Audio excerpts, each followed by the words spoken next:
experiences. And the average age is 14 now. And Lindsay would be, oh, no, no, two, yes. And Lindsay would goes, oh my God, my son is 7. I only have 7 more years. It's crazy. But having a conversation. Well, we just keep talking about them. Look at this company. It's cool. He's going to be taking the car when he's 12. Oh, It's cool. yes, he does. Oh my gosh. Thank you for re-attending our second set of presentations. CAgee is going to start us off and talk about wildlife management. Hey, I'm Kale. Thank you guys for coming today. And my Blue Ridge Virtual Governor School project was wildlife management. My quote of quality was hunting is about the journey, not the outcome. And although my project pertained to more fishing side, I just felt like the quote really fit. This past hunting season, I was with my 8-year-old cousin when he killed his first deer. And that was rewarding to me, because just to see the look on his face after he killed it, it was just an all-around great experience. And that was probably by far my best day of hunting season last year. My mentors for my community service part, it was Mr. Howard Schurenbrand. Mr. Schurenbrand was an avid duck hunter, and he was also a part of the local Ducks Unlimited chapter. And the two you can see up here is Mr. John Odenkirk and Mr. Mike Eisel. They're part of my internship mentors. They work for the Department of Game and Fisheries. They are fisheries biologists. They both graduated from Tech with a degree in fisheries biology. My internship portion of my project was by far my favorite. I went with them in 3 days, once on September 20th, and then 2 days, November 29th and December 1st. On September 20th, I was electroshocking on the Rappahannock River, and to kind of explain it for you, we were on a boat, and they got these big tong-like things that swing out and send electric current into the water. And the electric current doesn't kill the fish, it just stuns them. And the two people on the front of the boat, as you can see in the far left picture, they can net the fish and then put it in the live well. And after the fish come back to life, then we can take measurements with them and then release them back. The fish that we were mainly netting then were bowfin, largemouth bass and smallmouth bass, and northern snakeheads. And also a type of shad, which then we took from the Rappahannock over to a reservoir and released to the reservoir. I went gill netting on Lake Anna in November 29th and December 1st. Gill netting it's a long net, 20, 25, 30 feet, and it has different sections, different meshes. And each little mesh has holes that get smaller or bigger as you go. And the bigger the holes get, the bigger the fish get. So the types of fish that were mainly in the net were white perch, striped bass, and hybrid striped bass, largemouth bass, black crappie. I think that was about all we had. We used them, got them out of the net. The dead ones we put in a bucket, and then the striper we kept, and they took them back and they did some samples on them to see the growth that when they restocked. For my community service, I built wood duck boxes, as you can see right here. The little chicken wire put on the inside is to help the little ducklings climb out. Wood duck boxes mainly for wood ducks, which they go inside and they raise their young, and it kind of keeps away the predators. Another way to kind of combat like the snakes and stuff from getting inside and eating the little ducks is you place a piece of sheet metal around the base of the tree, so that when the snakes climb up, they can't just climb right on up and into the box. They just kind of slide off. And another part of my community service, which is part of the legacy, I'm continuing Jacob Talley's legacy with Mr. Eisel coming to the Louisa Pond and electroshocking like I did with them in September. That will be completed by April 14th. I have not completed that yet. My paper side was about the Fish and Wildlife Service and technology. Modern technology is really changing in the field of wildlife management, and the Fish and Wildlife Service have an abundance of land that they need to cover with not that many employees. So one way that they do it is by technology. Two of, I believe, the most important technologies is camera traps and drones.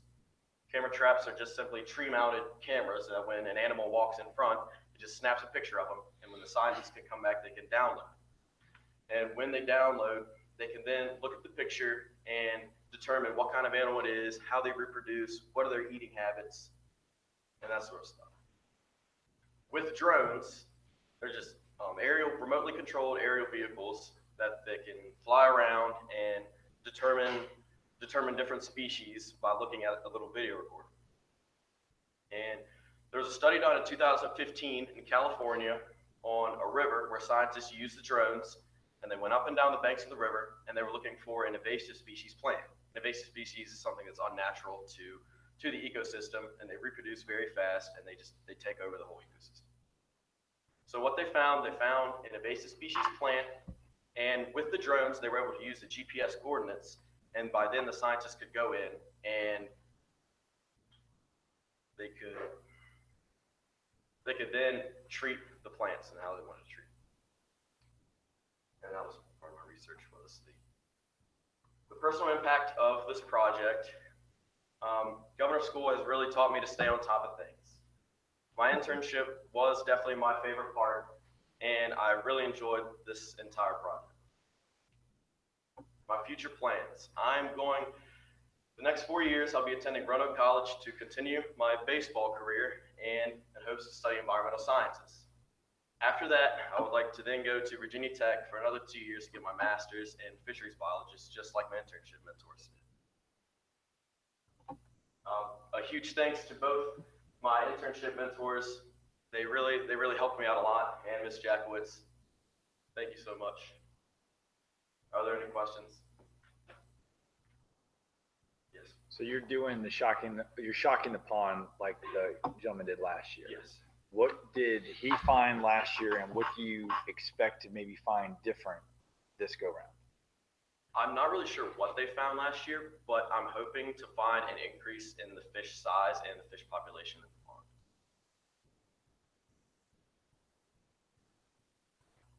Yes, Ms. Richardson? Okay. Not yet. I'm still working on that. I install them around swamps that I can hunt in. I like to duck hunt, and I just like to see the population of wood ducks increase. Mm-hmm.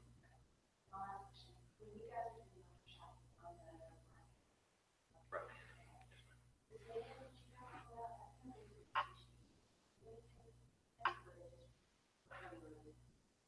They did record the measurements, but then they killed the snakeheads.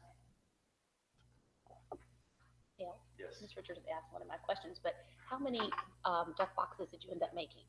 I built 4. Okay. And I'm just gonna, like I said, I'm gonna put them all in the swamps. Yeah. Yes, Mr. Reynolds. The shape of the hole a certain way, or is that just cut that way? Well, I mean, it had to be big enough for a duck to get in it, but it was kind of hard because I couldn't find a cutting thing big enough to have a bigger hole, so I had to take a jigsaw and kind of go around. You can see. Not very big. Be a certain size or a certain shape. No. You said that they use technology, drones, to look at the ponds. Is that correct? They could look at. And you said when they're ready to treat the ponds, treat it for what? Treated to get rid of the invasive species or anything or different stuff that they would like to do to the pond to make it a more suitable habitat. Okay. Yes, Maggie. What was your favorite part of the My favorite part of the internship was probably gill netting. Although it was cold and you got a little bit wet, just being out on the boat. And Mr. Odenkirk was really nice, and he explained everything, like why we were doing it, what sort of things would happen.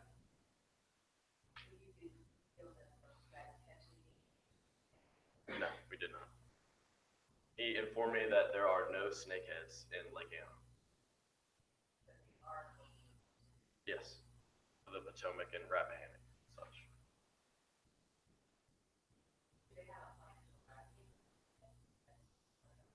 No, he just said if we catch them, then kill them.